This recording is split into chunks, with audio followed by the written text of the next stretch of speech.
Police వాహనాల్లో సరైన పరీక్ష కేంద్రానికి చేర్చిన జనగామ ఇన్స్పెక్టర్ దామోదర్ రెడ్డి. ఇంటర్మీడియట్ పరీక్ష రాసేందుకు ఓ విద్యార్థిని జనగాంలోని తెలంగాణ సోషల్ వెల్ఫేర్ స్కూల్ సెంటర్లో రాయాల్సిన ఓ విద్యార్థిని తప్పుగా జనగామ మండల కేంద్రంలోని ప్రిస్టన్ పాఠశాల రావడంతో కంగారు పడుతున్న విద్యార్థిని గమనించిన ఇన్స్పెక్టర్ వెంటనే స్పందించి తన పోలీస్ వాహనంలో విద్యార్థిని సకాలంలో సరైన సెంటర్ చేర్చాడు. సిఐతో పాటు జనగామ ఎస్ఐ చెన్నకేశవులు ఉన్నారు.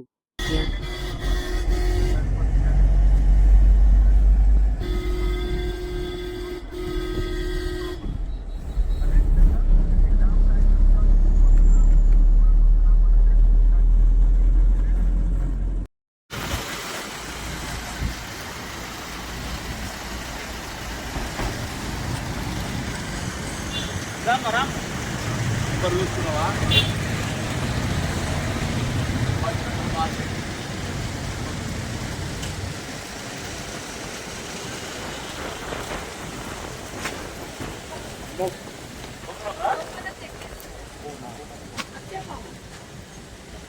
Iya, bawa banding kan.